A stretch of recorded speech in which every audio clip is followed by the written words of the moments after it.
Olá, tudo bom? Como a gente combinou agora às 8 horas, nossa, eu já estou até adiantado.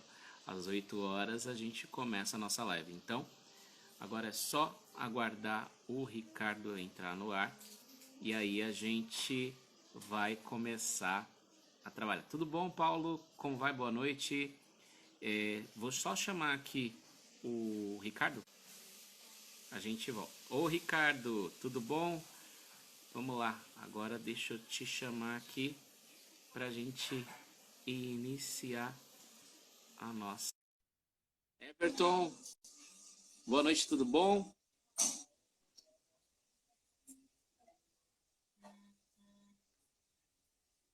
Olá, Ricardo, boa noite.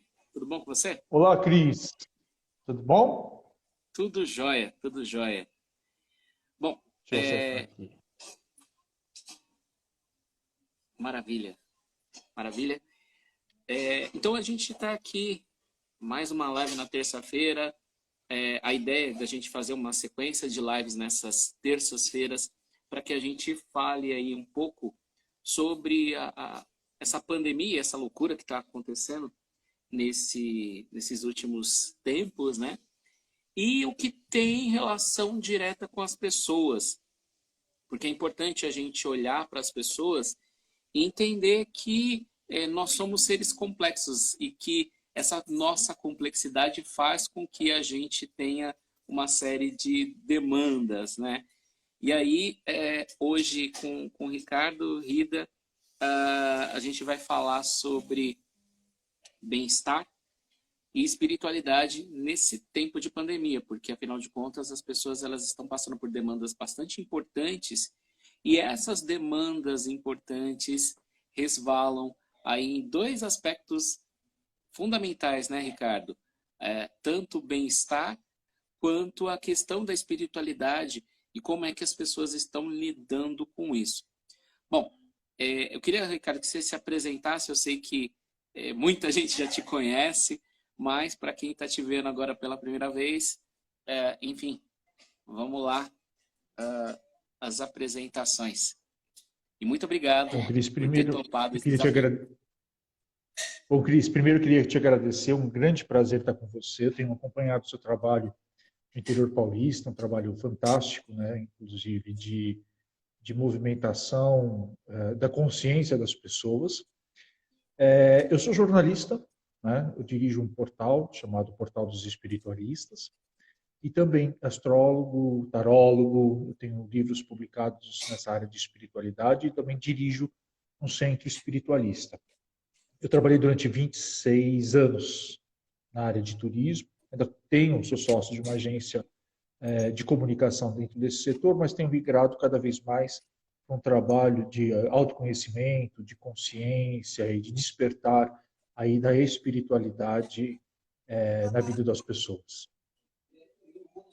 Ah, legal. Bom, Tá dando para ouvir bem? tô ouvindo bem, tô ouvindo bem. Ah, tá Tô ótimo. conseguindo.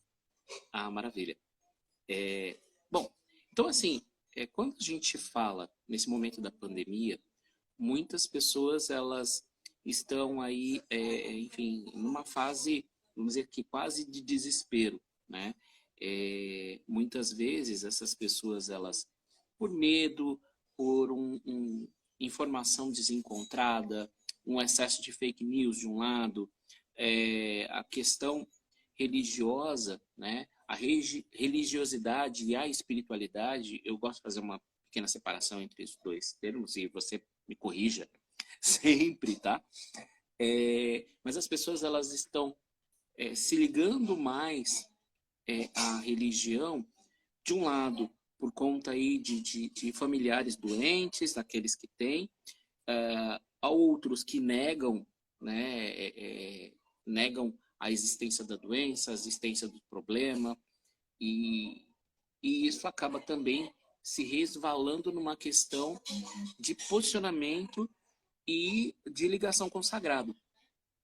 E eu queria ver com você o que você entende e percebe nesse momento em que as pessoas, elas, ao meu ver, elas acabam perdendo um pouco o eixo, né? E e por conta disso acabam apelando por um lado, por um outro.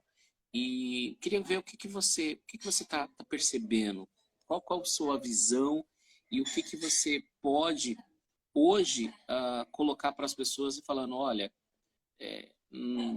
tá tudo bem, como que as pessoas podem lidar com isso? A questão da espiritualidade, ela já tem sido objeto aí de estudo e verificação da sua importância na sociedade moderna já faz um bom tempo.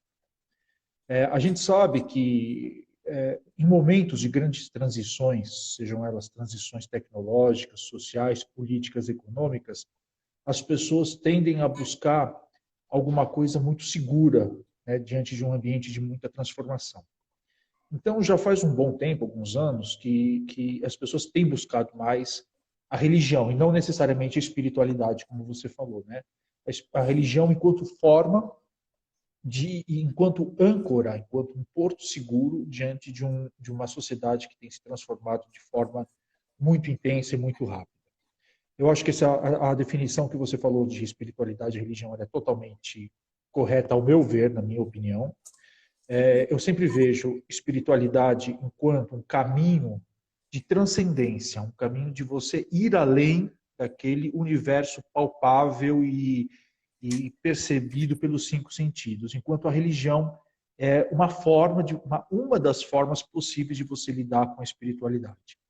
Então, para mim, nem todo espiritualista é religioso, bem como nem todo religioso é espiritualista. Então, mas como assim um religioso não é espiritualista? Sim, quando um religioso se apega muito mais à forma, à prática ritualística, do que à essência do ensinamento de um determinado mestre. Hoje, eu acredito que a espiritualidade, não só, como eu falei para você, historicamente ela vem sido procurada pelas pessoas que se sentem um pouco perdidas e fragilizadas diante de transformação, e mais agora ela toma um aspecto importante, não só, como você disse, na fé, no momento de fé em que as pessoas rezam para uma força superior, possam protegê-las nesse momento de pandemia, como acontece e sempre aconteceu na história, mas também, e aí eu vou no sentido que é o sentido religioso, mas eu vou no sentido espiritual, que é o seguinte: o isolamento está levando as pessoas a forçadamente buscar o autoconhecimento. Toda prática, não importa qual religião, se uma religião cristã, ou uma religião oriental, ou uma religião africana, em algum momento, os sacerdotes ou os iniciados da religião, como padres, às vezes pastores em retiros espirituais, os monges budistas, todos eles precisam, em algum momento, a reclusão. Né? A reclusão, o isolamento em relação à rotina, às questões que cercam materiais, para voltar para si mesmo e buscar um ponto de conexão com o seu sagrado, um ponto de conexão com o seu espiritual. Eu acho muito engraçado, porque nos últimos tempos também existia aí uma busca, as pessoas, eu já falei isso numa outra live com uma amiga socióloga, e disse o seguinte: nunca se falou tanto, nunca se buscou tanto o final do mundo quanto nos últimos anos. Aquele filme Apocalipse Now, Independence Day, 2012, quer dizer, a gente vive essa época da distopia, né, de não acreditar, esperarem realmente que algo aconteça para transformar e recriar a sociedade. Então, aquela expressão, o cometa está demorando, né? A gente ouvia muito isso. De repente, o cometa veio. Né? O cometa não precisou vir um asteroide para bater na Terra e forçar uma transformação, mas veio um vírus que obrigatoriamente mudou todas as relações familiares, sociais e profissionais. Então, dentro desse sentido, eu acho que sim, existe a fé, né, e a busca maior pela fé, porque as pessoas precisam de uma força maior, uma força que está além delas, até para se sentirem mais seguras, mas mais do que isso, nunca houve uma necessidade tão grande de autoconhecimento, o que está levando as pessoas a ficarem com crises de pânico, depressivas e ansiedade, porque pela primeira vez na história as pessoas estão realmente sendo obrigadas a olhar para si próprias, para aquilo que elas têm como valores individuais e pessoais. Uhum. Então, não sei se respondi. Sim, porque eu tava justamente raciocinando na questão biológica da coisa, né? Porque muitas vezes, quando a pessoa ela precisa ficar reclusa, né? O cérebro dela começa a fazer jogos, né? De saída. Ou seja, como é que eu vou conseguir criar uma estratégia para sair desse ambiente que não me é comum. Por exemplo, algumas pessoas elas só iam para casa literalmente para dormir e agora a pessoa está lá dentro, né? Tendo que conviver com os seus familiares, tendo que conviver consigo próprio, porque quando a gente trabalha demais, você convive com os outros e você não convive com si, e aí começa uma série de reações que criam jogos no cérebro, onde a pessoa busca saídas, né? Como é que eu faço para, enfim, deixar de ser quem eu sou? E aí, por isso, esse ponto da espiritualidade, e aí, separando mais uma vez, para ficar claro para quem entrou agora, né? Separar a espiritualidade de religião, para que a pessoa ela diga o seguinte: bom, se eu sou essa pessoa X, né? Chata, legal, organizada, desorganizada, que tem paciência, que não tem paciência, que consegue conviver com outras pessoas muito tempo, ou que não consegue conviver com um grupo de pessoas por bastante tempo, ou que não consegue conviver sozinho, que precisa justamente da multidão, ou precisa do excesso, né? Para que consiga se manter em equilíbrio, isso faz com que as pessoas elas busquem saídas, e normalmente essas saídas elas são vigorosas, né? E isso é um mecanismo comum do cérebro de, olha, agora eu tenho que berrar, gritar, fazer barulho. E daí que acaba gerando aquela série de reações exacerbadas nas redes sociais, ou com a família, enfim, provando e demonstrando o lado que normalmente não se via. E eu vou preferir usar esse termo, mostrar o lado que não se via. Oi, Jaqueline, saudades. Então, assim, e com isso, como que a gente pode enxergar, né, como o desenvolvimento da espiritualidade como algo que possa satisfazer essa questão neurológica, né, de encontrar saídas, né? Porque as pessoas elas precisam encontrar saídas, válvulas de escape, mas essas saídas, esses escapes, eles não podem ser para violência, para agressão, para violência interna, para violência local ali com os familiares, como a violência nas redes sociais, que a gente vê bastante nesses últimos tempos. E daí que me vem o seguinte questionamento: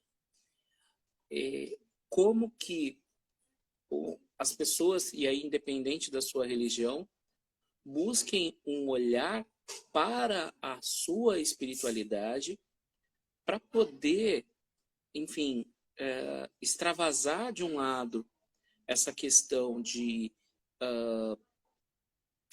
criar uma válvula de escape, né? A pessoa precisa se ligar ao sagrado ou a si próprio, né? Para que a pessoa consiga ter calma o suficiente para se ressignificar e, ao mesmo tempo, ela vai estar num ambiente com outras pessoas. E a pessoa precisa desenvolver isso para que ela possa conviver consigo próprio e com outros.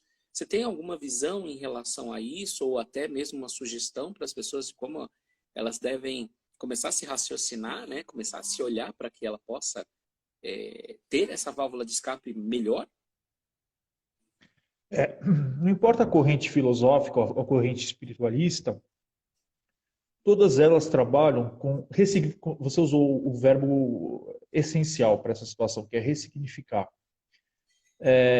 A espiritualidade, né, as diversas escolas espiritualistas, elas tentam encontrar nas coisas mais cotidianas, banais do dia a dia, leituras que levem a como eu falei para você, uma interpretação que vai além dos 5 sentidos, né? Então, as pessoas, quando elas estão buscando uma espiritualidade nesse momento, elas precisam tentar encontrar, no mínimo, algo positivo, né? Diante dessa pandemia e dessa reclusão social. Nos atendimentos que eu tenho feito, né, e mesmo nos cursos que eu dou online, essa questão vem muito forte. As pessoas, elas querendo buscar uma explicação coerente e dentro da sua filosofia, da sua visão pessoal de espiritualidade, que faça com que aquilo se transforme num remédio necessário, né? Veio muito essa história na autoajuda, etc., do passado, de falar que crise é transformação. Mas isso é real, né? Você que é um profissional de saúde, você sabe disso. A dor física é um indício de que alguma coisa realmente precisa ser feita no corpo, né? É o corpo dando um alerta em relação a algo que não está funcionando bem. Qualquer tipo de crise, ele obrigatoriamente é um convite à mudança. Agora, astrologicamente, por exemplo, a gente já sabia que esse ano já faz 10 anos que a gente está dizendo que 2020 seria um ano meio complicado. E que seria um ano muito importante para uma transformação que, segundo os astrólogos, vai se completar em 30 anos. Faz uma modificação total e absoluta da sociedade. No nível individual, né, no nível individual, é preciso que as pessoas entendam o seguinte, que no mínimo, assim, cada um vai buscar um significado diferente de aprendizado nessa situação. Então, aquele que teve o parente doente vai olhar com mais carinho diante dos familiares que ficaram doentes. Aquele que ficou doente vai realmente perceber e reavaliar, precisa reavaliar o que é realmente importante na vida. Os profissionais todos, que era muito engraçado, porque a maior parte das pessoas dizia que não tinha tempo para nada, e era uma constante, a vida está, você está, tô correndo, não tenho tempo para nada, e de repente veio o tempo, e as pessoas não sabem o que fazer com esse tempo. O índice de divórcios, quer dizer, você casa com uma pessoa, mas assim, o casamento dura às vezes 10 anos, porque você passa 90% do tempo ou dormindo, né, ou fora de contato com essa pessoa. Então, assim, além de ver o que a vida está obrigando você, né, o que essas forças superiores estão obrigando você a repensar, algo é muito importante e claro. Isso é comum para absolutamente todas as religiões. É preciso ressignificar os valores da vida. Então, nunca a vida foi tão banalizada. Nunca a existência foi tão empobrecida, né? Mas isso é comum ouvir de pastor, de padre, de monge budista. As pessoas começaram realmente a perceber que o quanto que a vida realmente é uma oportunidade e merece ser vivida, e não simplesmente ela fica preenchida. A gente vivia em todas as sociedades, né? Não estou dizendo só a sociedade brasileira, mas um descaso e uma negligência absurda com a vida e com a saúde, né? Absurda. Então, assim, é incrível que as pessoas voltem a ter agora consciência mínima de higiene. Isso é muito engraçado, quer dizer, era um descaso com o corpo, quer dizer, o corpo era o único cuidado que eu tinha com o corpo era no momento da exibição, né? Quer dizer, eu tenho que cuidar do corpo para exibir para o outro, né? Mas não cuidar do corpo para eu poder ter uma qualidade bacana de vida, né? Então, assim, não importa, eu faço o que quiser, tomo bomba, uso drogas, qualquer coisa para ficar com o corpo ideal. Mas no dia a dia eu não cuidava minimamente, digo eu, né, as pessoas não cuidavam minimamente do corpo, da higiene, do que eles consumiam, etc. Então, assim, a lição que eu acho que as pessoas precisam, e eu sugiro, é um convite que se faça independentemente de qualquer religião, o que é vida para mim? O que é essencial? O que é essencial. Espiritualidade é a gente ir para a essência, não importa de qual religião. Espiritualidade é você buscar a essência. Né? Os franceses e os anglo-saxões chamam aqueles conhaques, aquilo de muita concentração de álcool, de spirits, né? De espírito nada mais é do que essência. Então, o convite que se deve fazer é assim, vou voltar para a minha essência e começar a reavaliar efetivamente o que é necessário e o que pode ser um complemento na minha vida. E a gente não está dizendo que as pessoas têm que viver uma vida miserável, uma vida de privações, uma vida... Não, mas as pessoas têm que ter consciência do que é realmente necessário e do que é um supérfluo, e o que é necessidade e o que é desejo. Né? Então, eu acho que isso é uma lição que serve para absolutamente todo mundo. E quando você começa a não ir ao supermercado com tanta frequência, não ir em shopping center com tanta frequência, é engraçado que eu conheço muita gente que era viciada em compras, mas viciada mesmo. Elas falavam assim para mim: nossa, eu não consigo passar uma semana, mulheres, não consigo, eu não estou sendo machista, porque homens também gastavam de outra maneira, com gadgets, né, com coisas de eletrônico também. Ah, eu não consigo passar uma semana sem não ir e comprar alguma coisa. E elas estão 2 meses sem comprar absolutamente nada e percebendo que realmente não faz falta nenhuma. Né? E às vezes isso é muito engraçado, que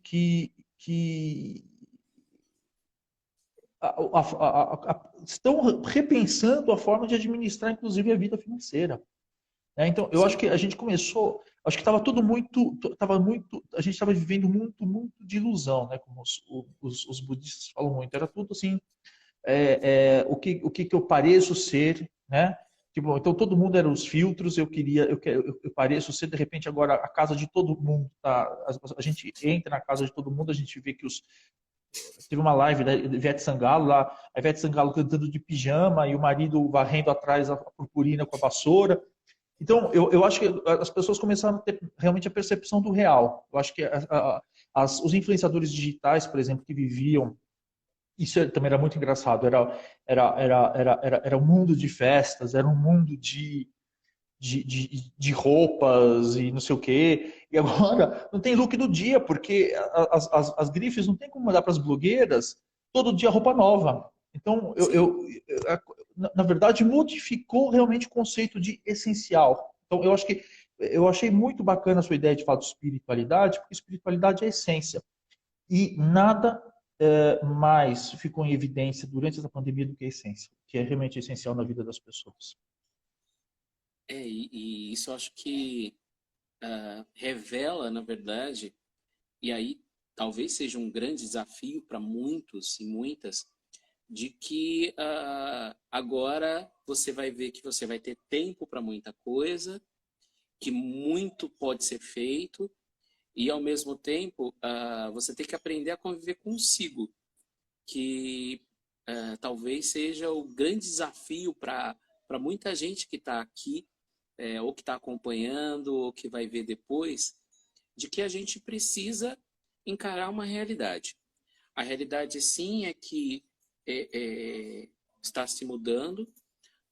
Eu lembro de alguns anos atrás, eu sou bastante curioso em religiões e eu gosto muito sobre a definição das eras, né? E a definição das eras, até, olha só, o Fará está dizendo assim, ó, essa quarentena me fez rever sobre a minha administração da vida financeira. Foi um dos pontos que me mudou muito. Sim, e é exatamente isso que é o cerne da questão. Como é que eu vou conseguir melhorar a qualidade de vida? Como é que eu vou conseguir entender e me ligar com o meu ser, com a minha existência? E como é que eu posso colocar em questão de que eu estou saindo de uma era e passando para outra? E aí é onde Total. vem o ponto que eu coloquei da religião, que eu comecei, e quando li a mensagem aqui eu acabei puxando, né? É assim, quando a gente fala no hinduísmo, existem as eras, e aí se coloca cada era é ligada a uma das deidades, né? E pensando na época, na era que a gente está agora, a gente estaria saindo, né, no final da era de Kali e entrando na era de Vishnu. Então, o que significa isso lá no hinduísmo, né? De que as pessoas elas deixam de lado uma era do dinheiro, da prata, né? No budismo a gente fala que eu saio da era do metal, né? Então eu saio da era em que o dinheiro tem uma relação importante, que o adquirir, né?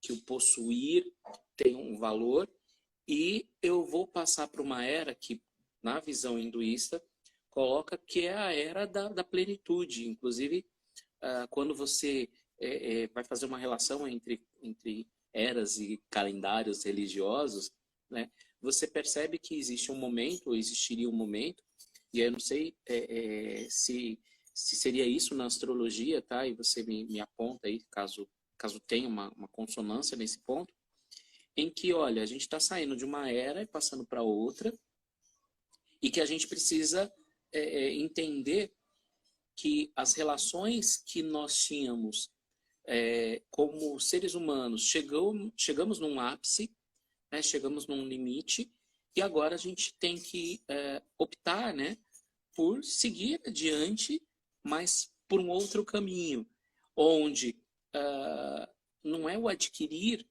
coisas que é importante, não é o sacrifício administrativo financeiro, né, de eu preciso trabalhar muito para eu ganhar muito, para eu comprar muito, mesmo que eu não saiba o que eu vou fazer com aquilo, né?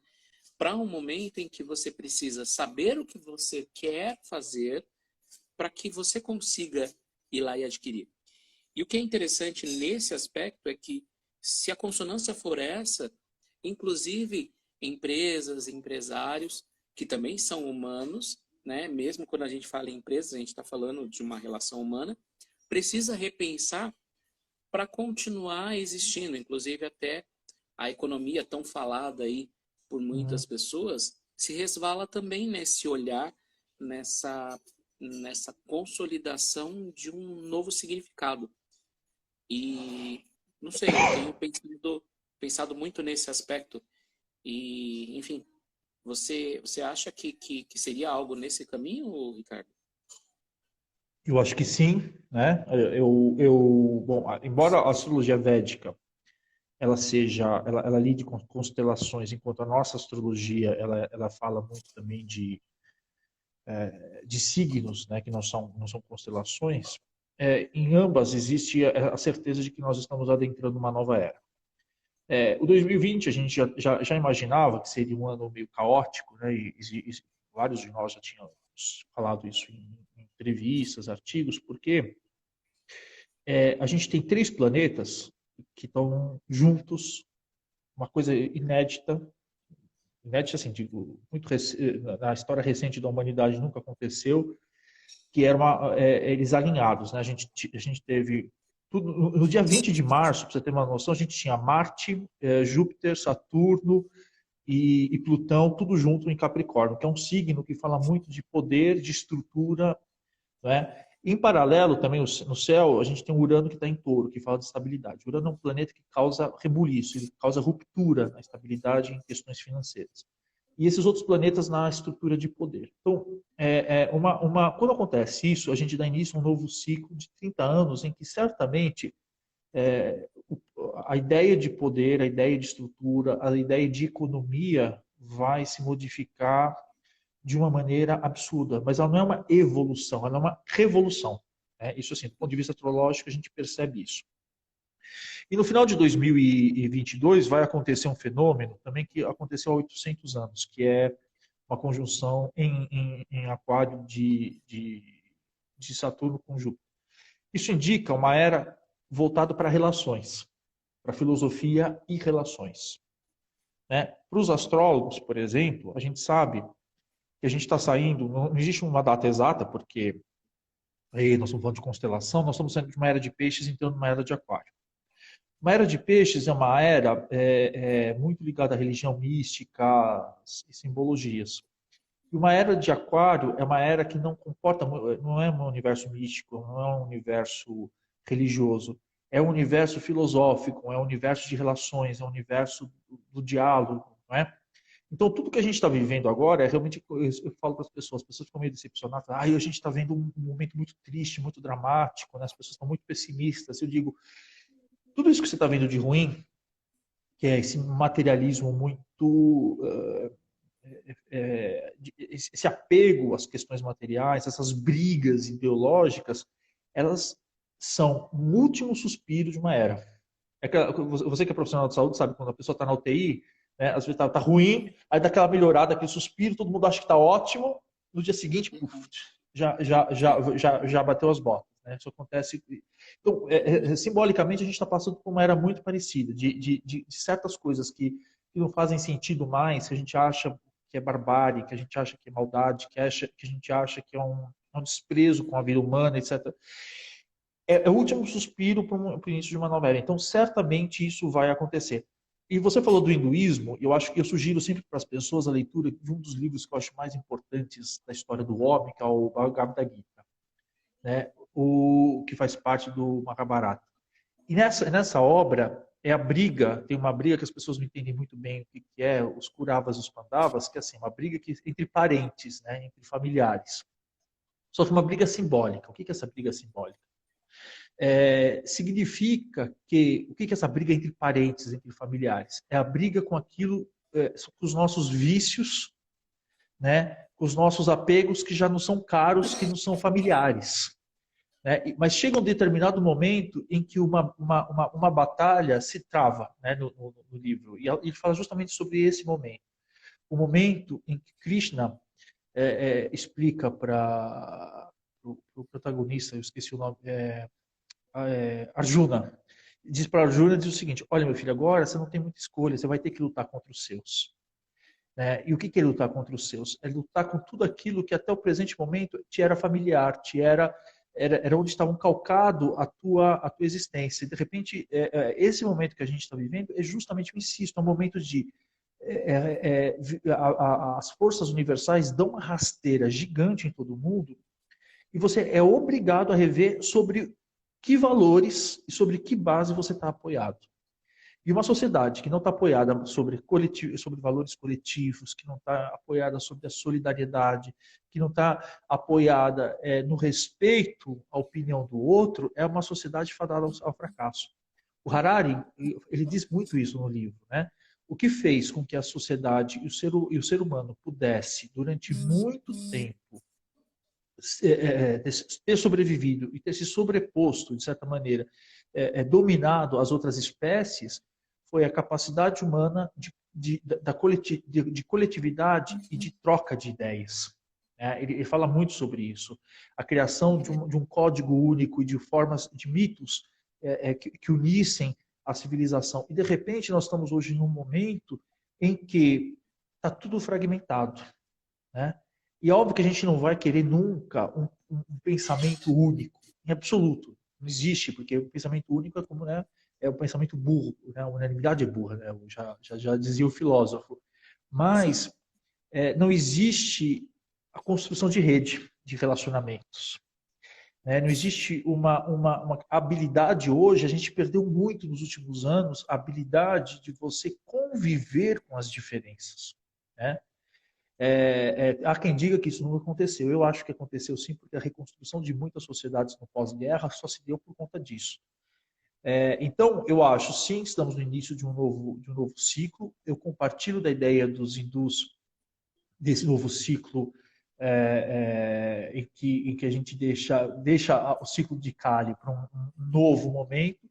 Eu acredito e justifico isso na astrologia que entraremos num momento em que a coletividade ganha uma expressão e uma necessidade, vira um objeto maior de salvamento da espécie humana. Legal, legal. Então, acho que é uma grande oportunidade para as pessoas, independente das suas religiões e independente daquilo que acredita, entender que esse momento é o momento, sim, de mudar, de se ressignificar, de se realinhar, e entender que realmente esse momento aí de, enfim, realinhamento, de que algumas pessoas elas tentam trazer aí a era das guerras de volta, é um suspiro final, sim. E uma coisa que é interessante nesse ponto, Ricardo, que você lembrou bem, é que, inclusive, quando uma pessoa ela entra em óbito, né, por, enfim, a maioria dos momentos, na maioria das situações, o organismo dela tenta ressuscitar, né? Esse momento de tentativa de ressuscitação é uma reação em nível de DNA, tá? Onde o DNA tenta, enfim, reativar a vida, gerar uma nova vida e, enfim, ressurgir. E óbvio, né? Quando a gente está no estado dos mortes, esse período de tentativa do organismo de se regenerar, ela dura em torno de 12 horas, tá? Em que o organismo tenta, de forma, enfim, trazer de volta à vida aquele ser. E existem algumas poucas patologias onde isso não é possível. Inclusive, é um objeto de estudo entender por que tem algumas poucas patologias onde o organismo não tenta renascer, né? E, inclusive, até existem estudos pesquisando em como, se é possível, neste momento, a pessoa voltar à vida, né? Ou seja, se existe a possibilidade de uma intervenção externa dentro desse período de 12 horas após a morte ser declarada, se é possível a gente resgatar aquela pessoa, ou, e aí em estudos mais científicos, pensar, será que dentro desse momento eu consigo resgatar as memórias dessa pessoa para transferir para um outro corpo? Ou será que eu consigo fazer algo para, enfim, retirar conhecimento, alguma coisa nesse sentido, né? E aí eu já entro para a ciência aplicada, né?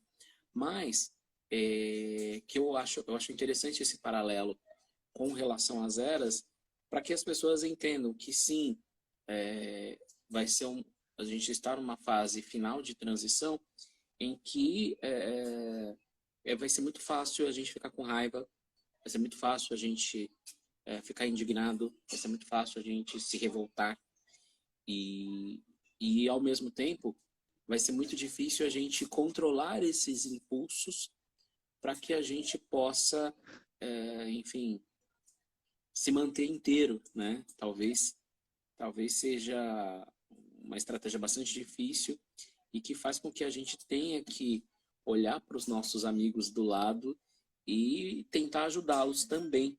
Claro que quando a gente fala nisso, existem algumas religiões que dizem que você faz as coisas sozinho e outras dizem que você tem que trazer o grupo junto. E talvez isso seja um grande desafio para os nossos tempos aí de mudança social, mudança cultural e mudança espiritual. Enfim, é um raciocínio que eu acho que é importante a gente ter aí nesses Não, momentos. totalmente. Você sabe que, Cris, eu estava vendo uma palestra do Contato Caligares.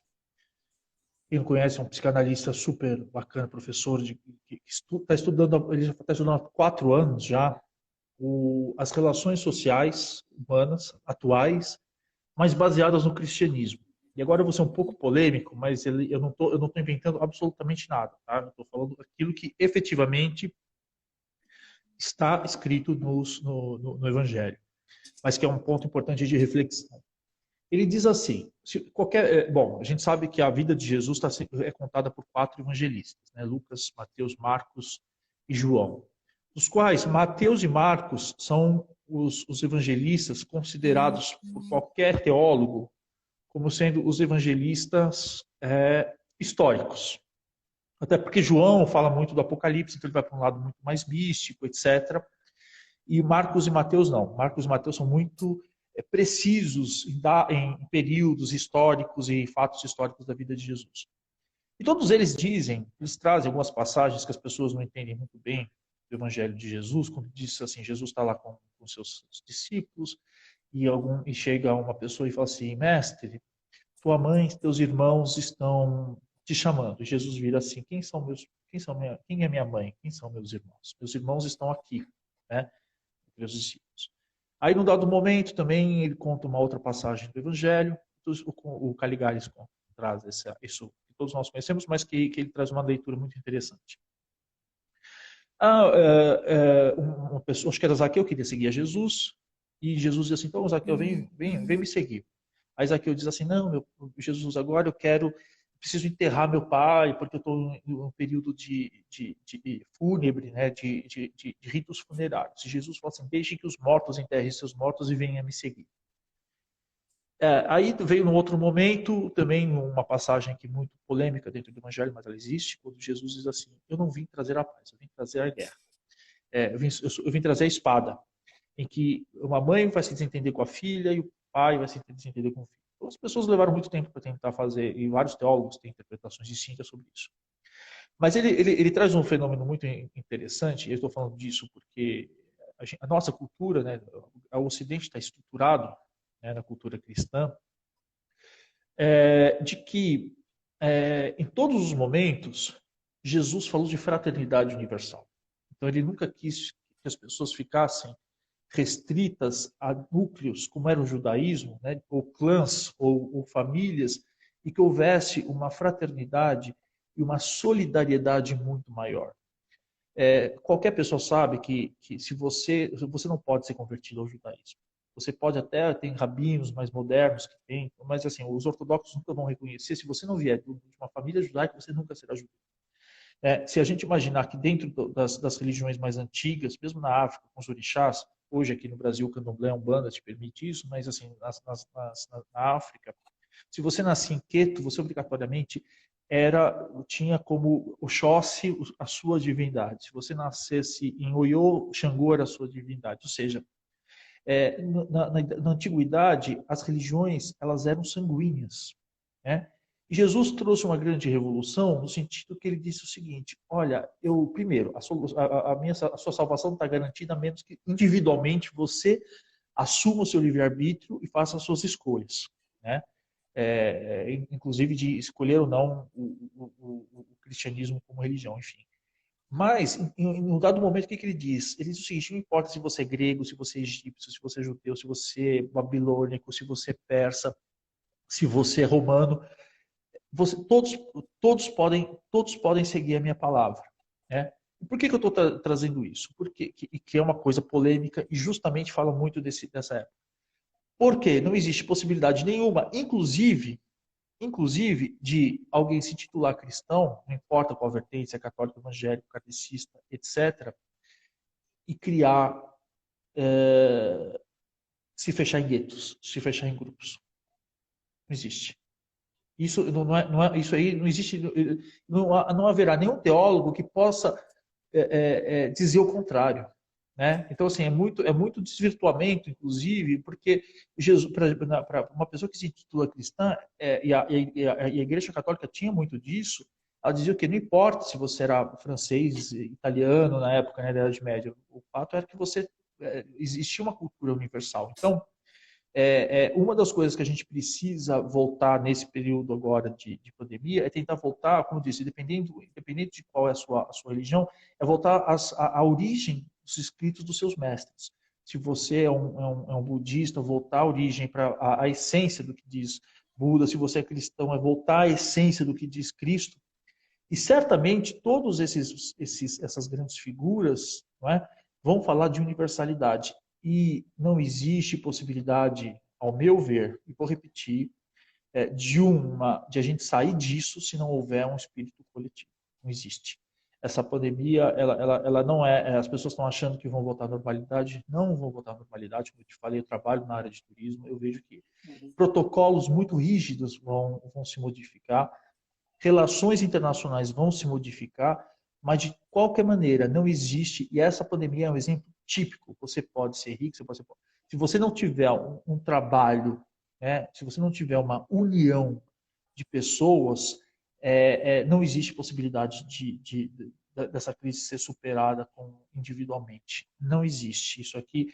E o mais louco, que eu acho mais simbólico, é que as pessoas que queriam e viviam há meses atrás, quer dizer, eu não estou falando de uma coisa de 50 anos, eu estou falando de coisas de 4, 5 meses atrás, que queriam ficar trancadas, isoladas com seus tablets, com seus smartphones, elas não aguentam mais conversar com as pessoas por smartphones e por tablets, elas querem voltar ao convívio. Né? Então, eu vou insistir nessa mensagem enquanto espiritualista de que é preciso voltar à essência e é preciso, mais do que isso, entender que não existe possibilidade nenhuma de humanidade se não houver um pensamento solidário e fraterno. Legal. Ótimo. E, bem, depois dessa fala eu não consigo dizer mais nada. Bom, a gente está aqui, já tem 45 minutos. Eu quero agora agradecer muito, muito, muito.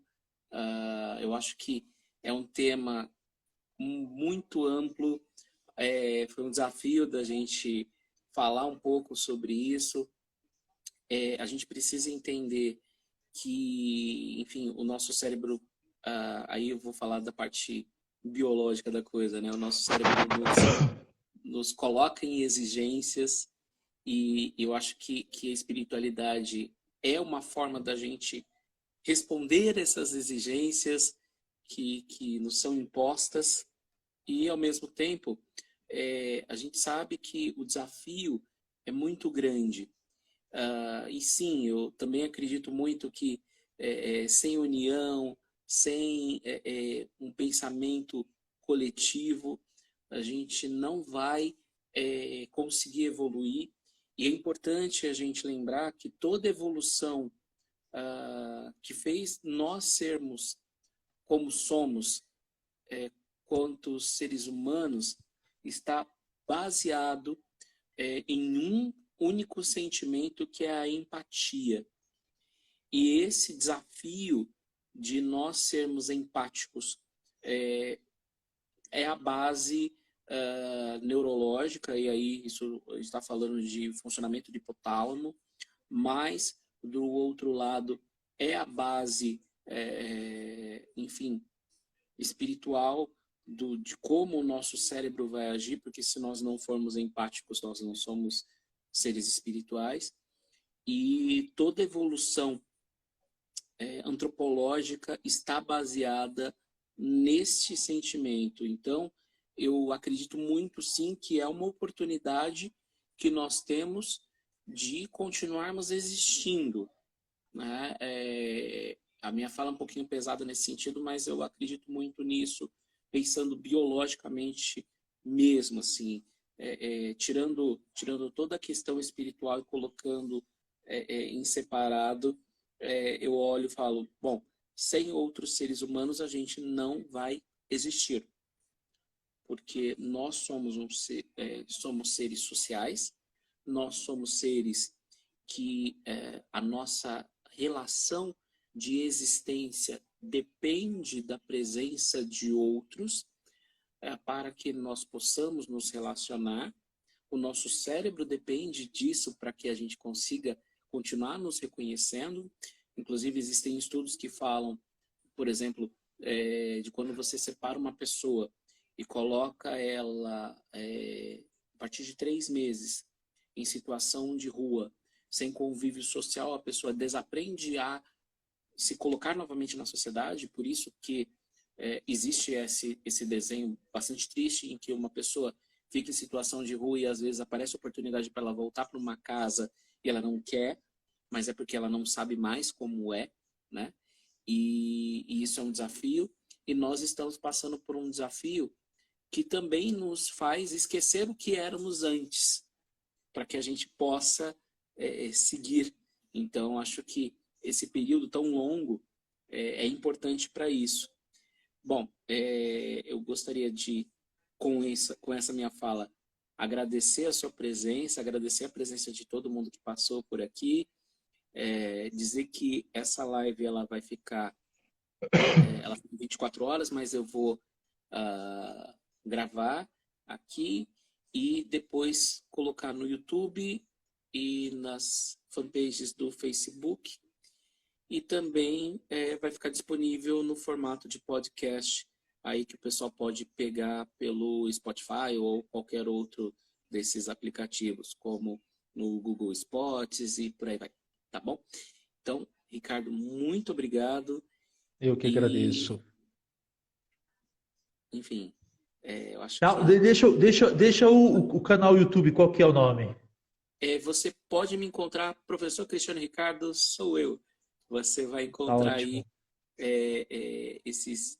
esse vídeo e vai dar para a gente dialogar. E eu acho que é um assunto que a gente vai ter que voltar mais vezes, né? Eu acho que é importantíssimo. E aí com outras nuances, né? Então, muito obrigado aí. Fazer as suas despedidas e aí a gente já encerra. Obrigado a você, foi um grande prazer. Tenho, como te falei, tenho uma grande admiração pelo trabalho que você tem feito no despertar da consciência e da cidadania das pessoas. E acredito e convido a todo mundo, não é? A buscar um significado maior, a tentar achar um lado positivo diante dessa situação em que todos estamos vivendo. Essa é a primeira coisa. A segunda coisa é entender que, sim, eu acredito que existem forças, não importa o nome que você der, mas forças universais que podem, estão a nosso favor para a gente poder aprender a desenvolver as potencialidades, e foram essas forças que, de alguma maneira ou de outra, garantiram que a humanidade estivesse viva até hoje. E mais do que isso é que existe sim a questão da individualidade na transformação do destino pessoal de cada um, mas não existe possibilidade, como você falou, de uma sobrevivência de enquanto humanidade se não houver uma predisposição ao diálogo, à compreensão, ao respeito das ideias divergentes, porque realmente não dá para ser unanimidade, e que estejamos muito mais fraternos, porque é disso que a humanidade precisa. E a gente tem visto exemplos incríveis de pessoas que nessa pandemia têm se mostrado solidários e fraternos, e que a gente possa tê-los como mestres, não é? No sentido de exemplos para a gente seguir e seguir essa transformação e essa nossa convivência. Obrigado, Cris. Obrigado mesmo. Muito obrigado. Obrigado, gente. Boa noite. E é isso. Até mais, gente.